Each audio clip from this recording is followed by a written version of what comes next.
Is "Who are you" an easy question? No, Not for me. Now that if you think about it, no. I'm trying to figure it out. It depends on how you define yourself. It's just on like what your jobs are. Like, who are you? I don't know. But it's also to take some of the success that Kevin himself has seen and take that DNA and sort of pass it on to other emerging talent. So we're working a lot with up and coming comedians and creators who are sort of in that comedic space. Even for us, we're playing a lot in sort of a comedy plus area. So we've been thinking about how do you bring comedy into everything that we're doing? And I think that's probably part of the benefit of me being here. Even I started out on the ad agency side. I know what's going on. Yeah, those people think they're looking for, and then I'm sort of like bridging between entertainment and the advertising side. This week on Next to Media, I got to talk to Janina Lundy, head of marketing at Hartbeat, the production firm founded by movie star and comedian Kevin Hart. Janina and I talked about the company's long-running talk series Cold as Balls, which is funded by Old Spice, as well as the appetite among brands and streamers right now as consumers become harder to reach. Every CFO wants perfect ROAS. Janina and I also talked about whether marketers are spooked by comedy right now during this period of potentially getting canceled.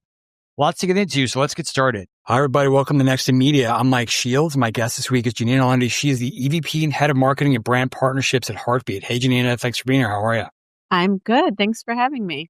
Excited to talk to you. I think we'll just start from the really easy, hopefully, who are you question, because I think you have a pretty interesting career, and then I want to get into what you're doing at Hartbeat. But tell us a little about your journey here in this industry. Is "Who are you" an easy question? No, not for me.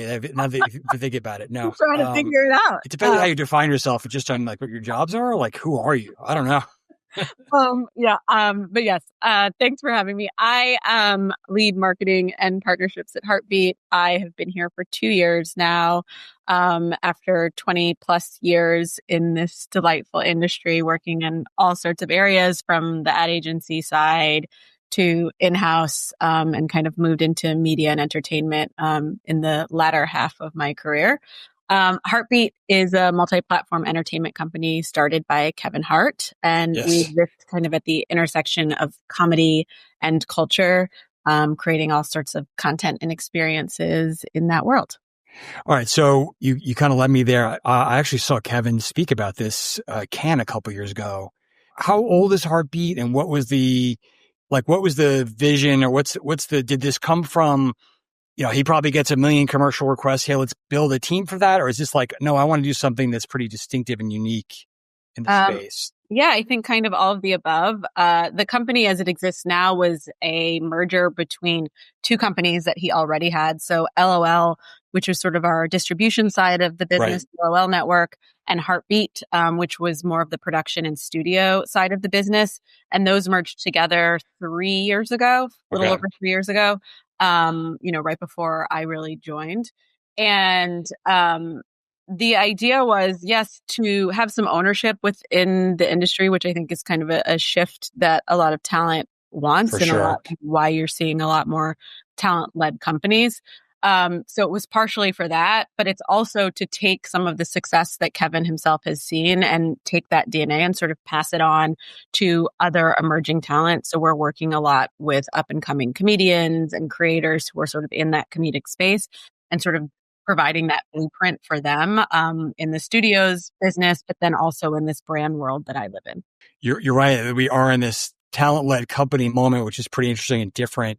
I want to go back to that, but I look at your background, your title, and I think you must get all these like branded content RFPs. You get the brand that wants to reach this tough audience, but you think it's difficult with advertising traditionally, so they want to make a show that they're featured in. I'm probably simplifying it, but what is that? Give us some examples of the kinds of projects you work on, and like, what's the market like right now for that? Because I imagine we're in a moment of high pressure on every dollar kind of thing. Yeah, I think a lot of brands want to be in this space, but don't necessarily know how they want to be in the space. So I think everybody's kind of figuring it out as we go. And there's a lot of different ways to approach it.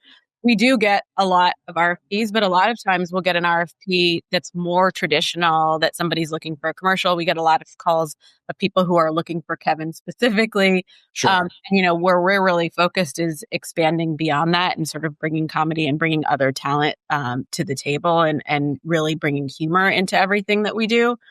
I think people are trying to figure out, okay, how do I enter into the space? And so there's the world of entering into space by just, putting your brand into content, which I think is how it has been done in the past, just like a traditional integration. What Yeah. we're looking to do and the way that we're working is more either co-creating content with a brand. So for example, we just had a feature length film that we had that lives on Amazon that we did in partnership with WPP and AXA, which is called Group Therapy and is all about mental health. But the way that we got the message across, like what was important to AXA, was talking about talk therapy being important and sharing being therapeutic. And so what we did was put together a feature film with a number of comedians who did a roundtable, sort of like, because what you think of with comedy is heavy subjects like mental health. Perfect. that's kind of what we're doing. Right. Across the board with it, whether it's allergy medicine that we're working on or mental health, how can we bring humor and levity to that to connect with audiences, knowing that that's what works. Right. And so that film, it's a full length film that never mentions AXA, but they fully funded it and it lives on Amazon, and they're able to have that piece of entertainment out there, but then also cut it down and use it in their paid and in their owned and operated. And that, we want a few Cannes Lions for that work. Right. And then there's work that we're doing that's a little bit, and Kevin doesn't even show up in that film. But then we have stuff that's a little bit more blatant. Like we've been doing Cold as Balls we're into 100 episodes now. So 12 seasons into that show where he is in ice baths talking to athletes. I've seen this. Very, very strong placement of Old Spice, but we poke fun at ourselves for that, Right.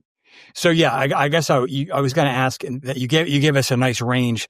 Are most, it might be hard to generalize, are most brands looking to, I just want to own a subject matter and have some great content, and where it's more like a soap opera in the old days versus I want to be heavily integrated into something original versus just a product placement? I imagine it's all over the map.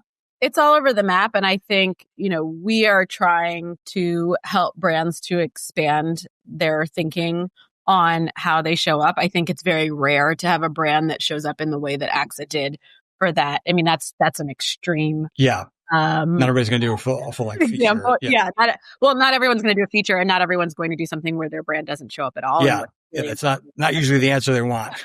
So like that's taking it to the extreme, but there is balance that's available. I mean, I think I have one that I can give you an example that I can't tell you what it is, but I can talk about some of, which is we're thinking about we have this idea of brands can be movie stars too. So how can we personify the brand? So we are creating a character within the story that sort of is the brand, and that shows up in an authentic way where afterwards you think to yourself, like, was that an integration or was it just a coincidence? But alongside of that, we're creating sort of a short film that can live on, say, YouTube or within, again, like paid or in their owned and operated. And it is a little bit more heavy handed on the branding. So they have both pieces, and we're shooting that all at one time, but you have, the one piece that feels very natural and organic. And then you have the other that's a little bit more paid. Okay, coming back to the kind of content you're talking about, the kind of talent, it's interesting for a couple of reasons, because I think, sadly, some people think comedy is like scary now. Like, we can't be funny anymore. We can't do anything. So I wonder if you get any of that with brands, or that's just something we like to say. And then, are you looking for up and coming traditional comics or creators who are funny? And there's probably another whole range in there. I guess that's a lot of questions at once. But go back to the first one. I'm like, you're challenging me early in the morning to remember. I don't know. Or I just don't know. I'm sorry. Okay, let's see. Let's start with, are we looking for comedians? We are. Yeah, go backwards. Yeah, well, we're working with both. So we're working with comedians all across the board. And that means in front of and behind the camera. So we're working with talent who are writers who are helping us with the content that we're developing, both for brands and not. And we're also, because we have this business that's functioning in multiple different areas, we're able to say, okay, there's talent that we're identifying that's writing on our series or on our films. Let's bring them over and help us on the brand side. Let's maybe put them in front of the camera as well. So we're sort of the comedians and comedic writers. And then same thing, we're also keeping our eye on creators that are out there that are in the comedy space and seeing how we can bring them into our ecosystem. And I think, again, this is a place where we do have the benefit of our founder and leader being one of the biggest comedians in the world. So he's also, looking at talent that he'll see within his own social feeds and passing them on to us and identifying people that he sees, potential in. So that's a great tool for us to have. Let's see. You asked me, what was the question before that? Looking to get more out of your YouTube advertising? With ViewPlanner, you can buy with total confidence and clarity. ViewPlanner is a verified YouTube brand suitability and contextual targeting partner in the YouTube measurement program. Recognized by Google as a trusted independent leader in driving and measuring performance on YouTube. Their advanced technology gives you a clear edge. Only with ViewPlanner. We're talking custom curated contextual collections, exclusive content strategies, transparent reporting, and AI-driven optimization to deliver real results. Don't let your budget go to waste. Partner with ViewPlanner and experience the difference. Visit viewplanner.com now to unlock your full advertising potential on YouTube. That's ViewPlanner.com. It was about, I'm not even certain whether brands, I guess, how do they come to you?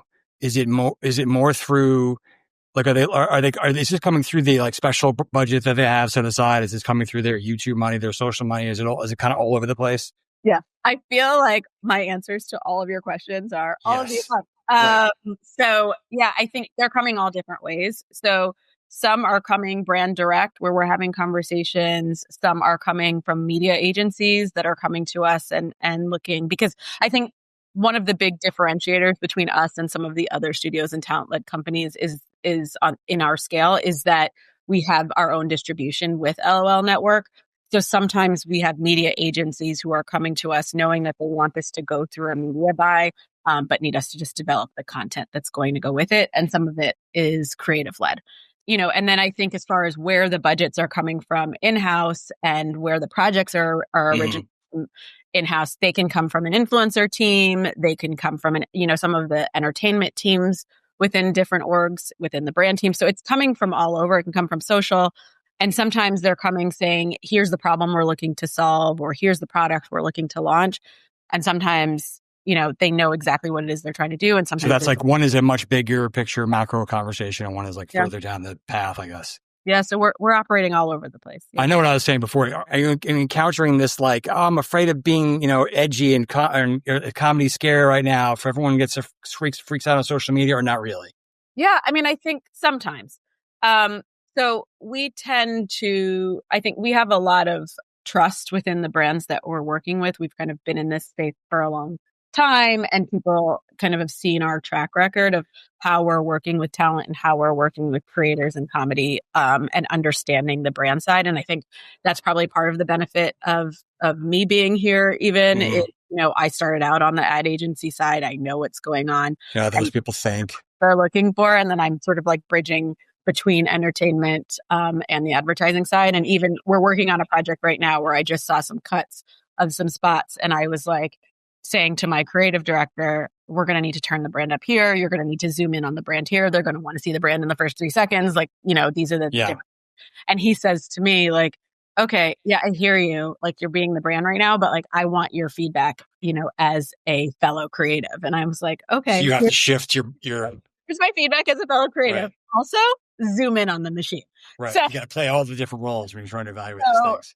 So yeah, I mean, I think there's some trust that's coming from that. And I think, we don't do too much brand integration on the stand-up side. So we kind of let the artists go there. That is not easy, I would think. Yeah. And so natural way. Yeah. And so I think we focus more on providing guidelines and parameters for a brand on the content development side. Okay. You mentioned distribution because I think, again, if there is one for this kind of stuff, you think of either, brand commissions a show and you want to get a deal with Hulu, a deal with Netflix to make sure it gets seen, or you could throw it up on YouTube and hope it gets found because of the creators following. Tell us about your distribution network and how it works and how you kind of make sure these things deliver what you're promising. Yeah, I think so. The distribution is it's broad. So for our own distribution for LOL Network, we have our YouTube channel, and then we're available basically on FAST channels. So anywhere where you find those, whether it's Samsung, Roku, etc. But in addition to that, we have partnerships with pretty much everyone. So we have, a strategic partnership with Sirius on the audio side. We have Netflix for Kevin's films and other films that we're working on. We have stuff that we're doing with Peacock. We have Hulu. So there's broad distribution. So I think one of the biggest challenges with developing branded content or brand funded entertainment or whatever we're calling whatever we're going to call this stuff, right? I think is really figuring out where it's going to live. So that's something that we have these relationships where we're having these conversations on a consistent basis of where there's acceptance on brand integration, how these different platforms want to work with brands and want to work with studios who are working with brands. But we also have that opportunity to distribute within our own platform where, we kind of can do as we please. Has it changed the fact that like the last couple of years, you've seen YouTube really pop on television where it's almost like you don't need that, theoretically, you don't need that streamer deal because YouTube already is there. Has that changed the calculus at all? Or is it still like success to getting an exclusive distribution deal with a big streamer or something like that? Yeah, I think you know that, and I know that, and I think everyone's reading that YouTube is where people are watching. But I think there's still some education for sure that exists with brands. I think a lot of brands still don't see it as premium, and it's a conversation that we're having on a consistent basis because we find a lot of success in YouTube. That's where the audience is. And we're doing more premium content within YouTube, both short and long form. So you have, like I said, the Cold as Balls show that we've been doing for years. And I would dare to say maybe we were like pioneers there. But, we've been doing that for a long time. But then we also have longer form content that we're doing, such as we have this show called Caddy and the Kid that we're doing with Ken Griffey Jr. That lives on YouTube. We're partnered with YouTube. They're out alongside us, bringing it to brands. They've got a little bit of a stake in it. They want to push it. Yeah, but it's a 40-minute show, premium, golf, travel. It lends itself to hanging out on the couch and watching a full episode. And so, so we're having that conversation and educating on the fact that there's really something for everyone there. If you want short form content, they have the YouTube Shorts. If you want longer form, they have that too. And you can watch that on mobile or TV or wherever it is. So we're having those conversations with brands. And sort of educating on some of that. And sometimes it's living in YouTube and sometimes it's living on other platforms. Right. As we kind of mentioned earlier, like we're in this moment. It's always been true that brands care about, accountability, but it's like almost like this intense pressure moment where everything's got to be outcomes driven and accountable. By nature, some of this doesn't always lend itself to like everything being shoppable and immediately, driving ROI. But how do you deal with that? Have you found a way to like commonly measure all these things? What does it look like? Yeah, no, there's not a common way and we don't have the magic formula. But what I will say is, again, like sort of coming from the brand side and coming from the advertising side, I understand sort of what they're looking for and, what they have to report on their side. And we're in it. This is a business on our side too. So we want the content to be successful both for us and for the partners that we're working with. So that's the bottom line for us too. I think we're building what the metrics are dependent on the brand. So different brands have different things that they're looking for. So some might be just about building awareness. Some might be about the engagement. Some people want awards for the content that they're developing, and that's at the core of their strategy. I think there's nothing wrong with that. But... No. I like an award. I would like an award. But I think, best case, it's a combination of things. And I think, we work together with the brands to understand what their objectives are, what they're doing in the rest of their marketing plan. Because this is, all working together. And the idea is, if we're developing content, in one place, that on the platform, it's about the views that we're getting and the reviews and the awards. What are we doing with that content to put it out into other spaces that can be a little bit more direct to the results? Right. Give us something. You're probably on the pulse of modern comedy, especially comedy that's bubbling up on these social channels. It may not. Everybody in my audience might not know. Like, what are some interesting trends right now in comedy? Who are What are some formats or talent that people should know about? I think like sketch is having a moment, and I think looking at how this different talent is working in the sketch space is really interesting. I think there's a lot happening that's sort of at the fusion of comedy and music and sort of bringing those things together. And you're even seeing like somebody like Cardi B, who you may not think of as a comedian, but who just released an Yeah. album. And there is humor like all throughout that entire thing. And I would say it's potentially a comedic album, right? I mean, Yeah. maybe I wouldn't go quite at that far, but I do think there's a really interesting fusion between all of these different areas. And even for us, we're playing a lot in sort of a comedy plus area. So we've been thinking about how do you bring comedy into everything that we're doing. We're living a lot in sort of a comedy and sports space right now. Interesting. There's a lot of room happening there, particularly knowing that sports is what everybody wants to talk about. So we're thinking about how comedy and sports goes together, even beyond sort of a cold as balls area.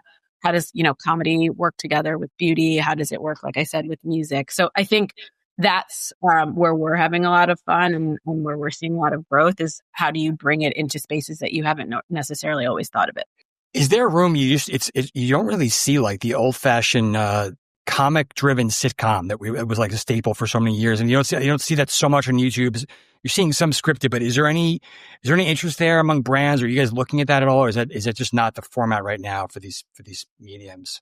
Yeah, I think everything kind of comes and goes, right? So, I think we did a sort of parody 90s sitcom piece for Pampers last year. Okay. And had some fun with that. And we've talked more about like what else can we do in that space. So I think there's sort of an evolution. It's almost like a testing ground, the sketch comedy side of things, or something that could then be turned into something longer form or more consistent or like a sitcom. I guess lastly, what's your brand's takeaway? If they don't totally understand how this sausage gets made, how this part of the business operates, it's maybe less of a traditional media buy or traditional ad campaign. Like what are some takeaways that they should kind of keep in mind? I mean, one of the ways that we're really thinking about it is sometimes you can invest here on the entertainment side, and it's not really a much bigger investment than you'd be making on your traditional TVC or something.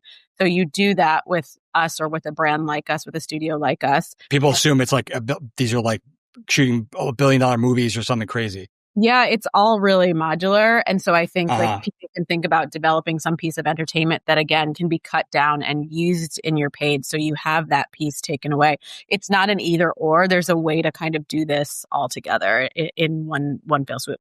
All right. That's a good note. Alan, awesome stuff. Great talking to you. And let's do this again sometime. Awesome. Thanks so much for having me. Thanks again to my guest this week, Hartbeat's Janina Lundy, and my partners at View Planner. If you like this week's episode, please take a moment to rate and leave a review. We have lots more to bring you, so please hit that subscribe button. We'll see you next time for more on what's next in media. Thanks for listening.